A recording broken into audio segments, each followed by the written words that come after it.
Hey guys, Box90 here with a new deck tech. This is a blue-white aggro control with a splash of illusions. I know it's a very common color right now. I built this deck a couple weeks ago.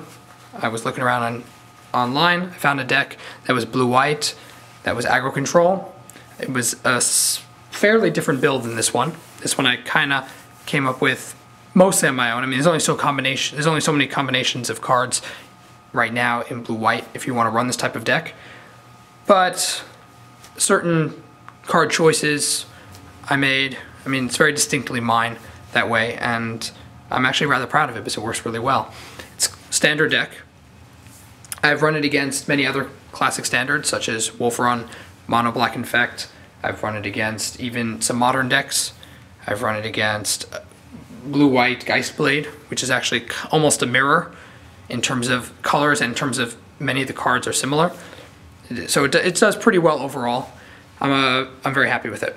Although I think it could use maybe a little bit of tweaking, but so far it's played very well. So that's my thoughts. Here's what the deck is so you can check it out.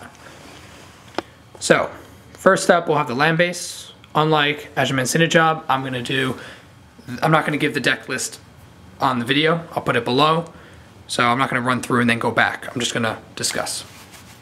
So we have 8 islands, no plains. I'll get to that in a second, the reason why. So I have 4 of each art. 8 islands. 4 Glacial Fortress, 2 are coming in from my brother, who's borrowing them. So I have 2 proxies right now, but 4 Glacial Fortress.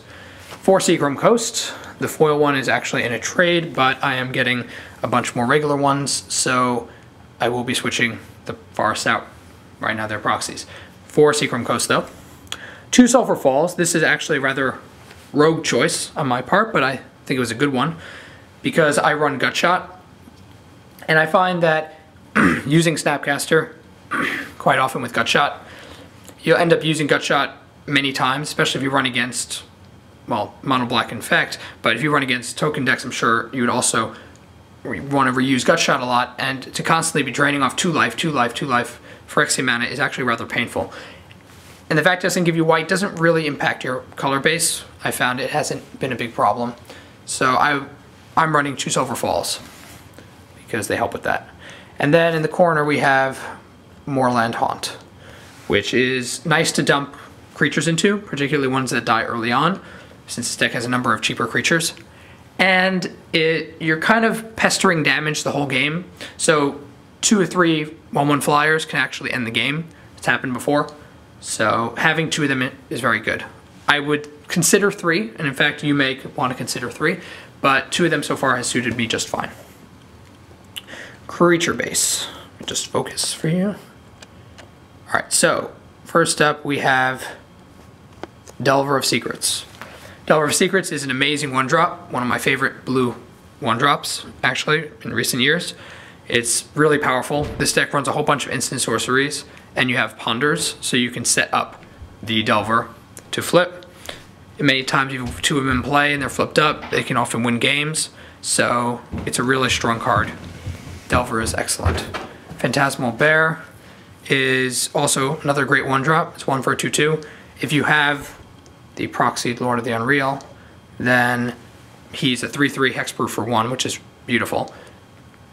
The Lord of the Unreals, I don't have real ones right now, unfortunately. See, double entendre. I don't have real Lord of the Unreal. Anyway, so Lord of the Unreals, I have 3 proxies. I'm getting the real ones. They're a solid 2-drop, and even though I'm not running many illusions, they really help the bears become 3/3 hexproof, and they also protect Phantasmal Image. And if he copies the Lord of the Unreal, then he, besides gaining hexproof, he also becomes a 4/4 because he counts as an illusion himself. So that's actually pretty useful if you want to have multiple Lord of the Unreals in play and you want to use the Phantasmal Image. Phantasmal Image can also be used to copy their creatures if you want. If they have a Primeval Titan or something, you can always just bring it into play and copy that. You can copy some of your own Titans, which we'll get to in a second. It's a very, very useful card. I don't run 4 because it's not an illusion deck. And even though people say, oh, come on, you gotta run 4 because they're so powerful, I haven't needed 4 the way I've been playing, and they're fairly expensive, but you never know, you could run 4 if you'd like. It's not better or worse. Next up we have Snapcaster Mage, who I don't think I really have to talk much about him. Most people know what he is already by now. He's just amazing. He just reuses all your spells, flash him in, good blocker. He's really irritating. Once you've already removed their creatures from the field, 2 damage, it's really irritating. He's just incredible. There's a reason he's $30. He's amazing, and it's no different here. The deck works very, very well with him. Then we have in the corner hiding, we have Geist of St. Traft, still figuring out how to zoom on my camera. So we have Geist of St. Traft, who I only run 2 of him. That's just the angel token hiding behind it. The Geist is just a beatdown creature, really. That's why I'm only running 2. He's legendary, so you can't use the Phantasmals to copy him because he's legendary. That would be stupid. And you're not going to be giving him a blade, Feast and Famine or whatever in this deck. It's not the way it plays.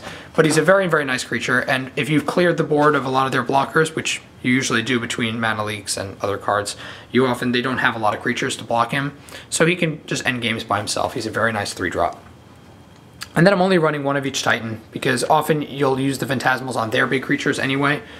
But Sun Titan can bring back Snapcaster Mages, Phantasmal Images, basically any of your creatures. Geists even, it can bring back them all. So it's amazing. And if they destroy your lands, it brings back land. It's an incredible card.